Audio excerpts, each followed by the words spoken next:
America ভারতের উপর tariff act চাপিয়েছে। আসলে এই ট্যারিফ কি বা এই ট্যারিফ আইনের সূচনা হয় কোন দেশে? তো চলুন দেখে নেওয়া যাক। ট্যারিফ কথার অর্থ হলো শুল্ক এবং এই ট্যারিফ আইনটি প্রথম আমেরিকায় চালু হয়েছিল 1930 সালের ট্যারিফ আইন, যা স্মুট হাউলি ট্যারিফ আইন নামে পরিচিত ছিল, একটি সুরক্ষাবাদী বাণিজ্য ব্যবস্থা যা মার্কিন যুক্তরাষ্ট্রে 17 জুন 1930 সালে রাষ্ট্রপতি হারবার্ট হুভার কর্তৃক আইনে স্বাক্ষরিত হয়। এর প্রধান সিনেটর রেড মুড এবং প্রতিনিধি উইলিস সি হাউলির নামে নামকরণ করা হয়। মহামন্দারের সূত্রপাতের সময় আমেরিকান শিল্পপতিগুলিকে বিদেশি প্রতিযোগিতা থেকে রক্ষা করার জন্য 20,000-এরও বেশি আমদানিকৃত পণ্যের উপর শুল্ক বৃদ্ধি করা হয়। হুভার অনেক সিনিয়র অর্থনীতিবিদদের পরামর্শের বিরুদ্ধে বিলটি স্বাক্ষর করেন। তার দল এবং ব্যবসায়ী নেতাদের চাপের কাছে তিনি নথি স্বীকার করেন। অভ্যন্তরীণ কর্মসংস্থান এবং উৎপাদন বৃদ্ধির উদ্দেশ্যে শুল্ক আরোপ করা হয়েছিল। এর ফলে এক মন্দার সূচনা হয়, কারণ মার্কিন যুক্তরাষ্ট্রের বাণিজ্যিক অংশীদাররা তাদের নিজস্ব শুল্ক আরোপের প্রতিশোধ নিয়েছিল,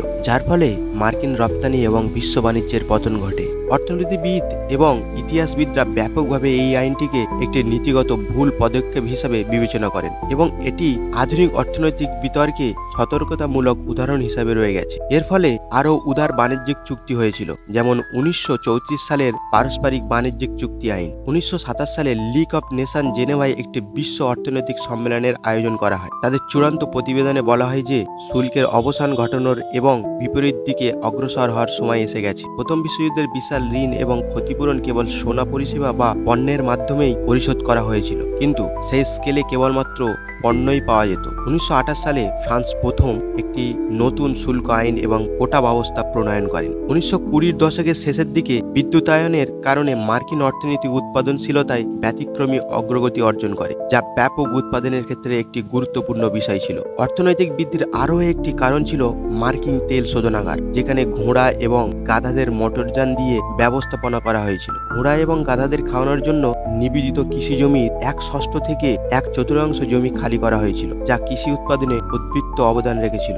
নামমাত্র মজুরি বৃদ্ধি পেয়েছিল, কিন্তু উৎপাদনশীলতা বৃদ্ধির সাথে তাল মিলিয়ে চলতে পারে। সিনেটের স্মুট যুক্তি দিয়েছিলেন যে আমদানির উপর শুল্ক বৃদ্ধি করলে অতিরিক্ত উৎপাদনের সমস্যা দূর হবে, কিন্তু বাজারের বাস্তবতা ছিল যে মার্কিন যুক্তরাষ্ট্র একটি বাণিজ্যিক অ্যাকাউন্ট উদ্বৃত্ত করতে যাচ্ছিল। যদিও উৎপাদিত পণ্য আমদানি বৃদ্ধি পাচ্ছিল এবং উৎপাদিত রপ্তানিও আরও দ্রুত বৃদ্ধি পাচ্ছিল, এবং একদিকে খাদ্য রপ্তানি হ্রাস পাচ্ছিল। এছাড়া বাণিজ্য অ্যাকাউন্ট ঘাটতির মধ্যে যাচ্ছিল, কিন্তু খাদ্য আমদানির আনুমানিক মূল্য উৎপাদিত আমদানির মূল্যের মাত্র অর্ধেক ছিল। 1929 সালের শেষের দিকে যখন বিশ্ব অর্থনৈতিক মন্দার প্রথম পর্যায়ে প্রবেশ করে, তখন মার্কিন যুক্তরাষ্ট্রের ফেডারেল সরকারের প্রধান নীতিগত লক্ষ্য ছিল বিদেশি প্রতিযোগিতায় থেকে তার চাকরি এবং কৃষকদের রক্ষা করা। 1929 সালে স্মুট মার্কিন যুক্তরাষ্ট্রের মধ্যে আরেকটি শুল্ক বৃদ্ধির পক্ষে ছিলেন, যা স্মুট হাউলি ট্যারিফ বিল নামে পরিচিত। তার স্মৃতিকথায় স্মুট স্পষ্টভাবে উল্লেখ করেছিলেন, বিশ্বযুদ্ধের জীবন ও সম্পত্তির নির্মাণ, ধ্বংস এবং যুদ্ধের পরবর্তী দশকের শিল্প বিপ্লবের সময় ক্রয় ক্ষমতা উৎপাদনশীলতার সাথে সামঞ্জস্য করতে ব্যর্থতার জন্য বিশ্বকে মূল্য দিতে হচ্ছে।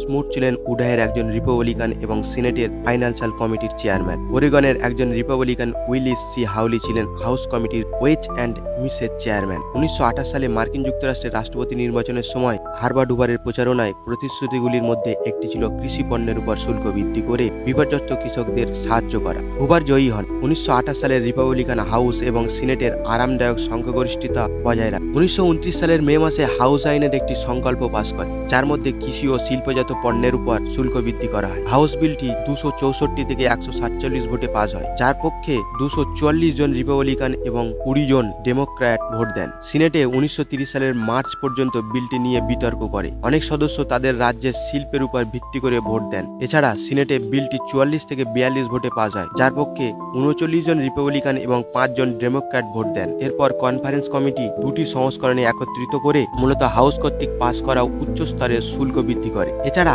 হাউস 208 জন রিপাবলিকান এবং 14 জন ডেমোক্র্যাটের সমর্থনে 222 থেকে 153 ভোটে কনফারেন্স বিলটি পাস করেন। 1930 সালের মে মাসে মার্কিন যুক্তরাষ্ট্রের 1028 জন অর্থনীতিবিদ একটি পিটিশন স্বাক্ষর করেন, যাতে রাষ্ট্রপতি হুভারকে আইনটির ভেটো করার জন্য অনুরোধ করে। অটোমোবাইল এক্সিকিউটিভ হেনরি ফোর্ডও হোয়াইট হাউসে একটি সন্ধ্যা কাটিয়ে হুবারকে বিলটি ভেটো করানোর জন্য রাজি করানোর চেষ্টা করেছিলেন। তিনি এটিকে অর্থনৈতিক বোকামি বলে অভিহিত করেছিলেন। জেপি মর্গানের প্রধান নির্বাহী টমাস ডব্লিউ ট্যাম্প বলেছিলেন যে তিনি প্রায় হাঁটু গেড়ে বসে হারবার্ট হুবারকে অসহায় হাউলি স্মুথ ট্যারিফ ভেটো করার জন্য অনুরোধ করেছিলেন, কিন্তু তিনি তার কথা একদমই মানেননি। যদিও হুবার অর্থনীতিবিদদের সাথে বিলটি বিরোধিতা করেছিলেন, এদিকে দুষ্ট, চাঁদাবাজ এবং ঘৃণা বলে অভিহিত করেছিলেন, কারণ তিনি মনে করেছিলেন যে এটি আন্তর্জাতিক সহযোগিতার প্রতি তার প্রতিশ্রুতিকে দুর্বল করে দেবে। তবুও তিনি তার নিজস্ব রাজনৈতিক দল রিপাবলিকান, তার মন্ত্রিসভা যারা পদত্যাগের হুমকি দিয়েছিলেন এবং অন্যান্য ব্যবসায়ী নেতাদের প্রভাবের কাছে নথি স্বীকার করার পর অবশেষে বিলটিকে স্বাক্ষর করেছিলেন। বিলটি আইনে পরিণত হওয়ার পর প্রতিশোধ হিসাবে কানাডা এবং অন্যান্য দেশগুলি